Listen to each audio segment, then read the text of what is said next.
प्रश्न है, मानव भूगोल के जनक के रूप में किसे जाना जाता है, अथवा मानव भूगोल का पिता कौन है। तो इसका सही उत्तर हो जाएगा ऑप्शन ए, फ्रेडरिक रेटजेल। इनको मानव भूगोल का जनक माना जाता है तथा भूगोल का जनक एराटोस्थनीज को माना जाता है। और ये प्रश्न एग्जाम में आया है कि निम्नलिखित में से किसे भूगोल का जनक कहा जाता है, तो ये एराटोस्थनीज। अगला है, पृथ्वी के गुरुत्वाकर्षण क्षेत्र की तीव्रता कहाँ अधिकतम होगी, आंसर दीजिए। तो इसका सही उत्तर हो जाएगा ऑप्शन ए, ध्रुवों पर। नॉर्थ पोल और साउथ पोल दोनों ध्रुवों पर पृथ्वी के गुरुत्वाकर्षण क्षेत्र की तीव्रता सबसे ज़्यादा होगी और भूमध्य रेखा पर सबसे कम होगी। अगला है, भारतीय भूवैज्ञानिक सर्वेक्षण की स्थापना कब हुई, आंसर दीजिए। और आपको जितने प्रश्नों का आंसर पता है देने की कोशिश कीजिए।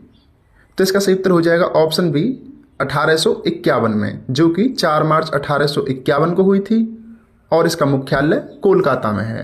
ये भी नोट डाउन कर लीजिए कि मुख्यालय कहाँ है।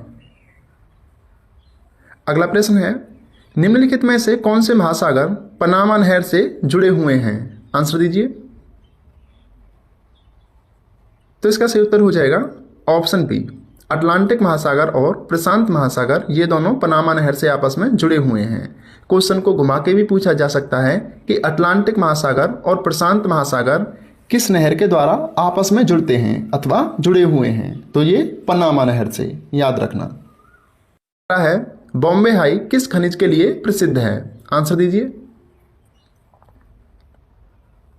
तो इसका सही उत्तर हो जाएगा option A, Bombay high petroleum के लिए प्रसिद्ध है।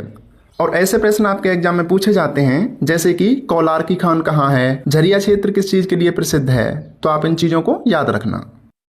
अगला है, निम्नलिखित में से कौन सी एक बागानी फसल है, तो इसका सही उत्तर हो जाएगा ऑप्शन डी, चाय एक बागानी फसल है।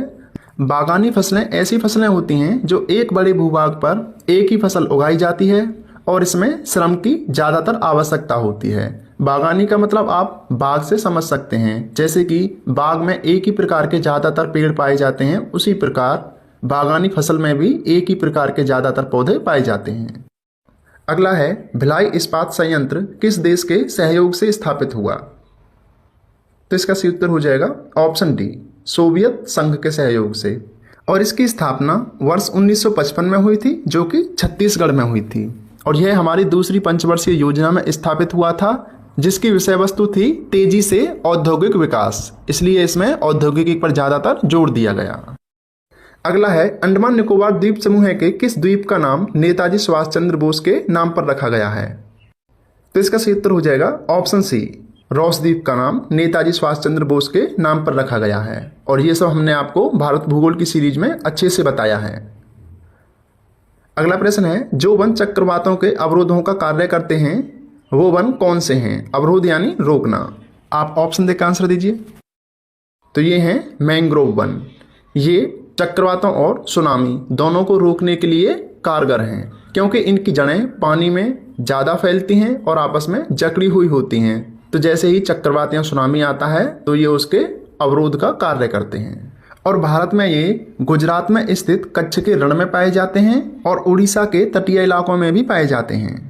अगला है, भूपल्टी में सर्वाधिक पाया जाने वाला तत्व कौन सा है, आंसर दीजिए। तो इसका सही उत्तर हो जाएगा ऑप्शन ए, ऑक्सीजन भूपल्टी पर सबसे ज़्यादा पाया जाता है।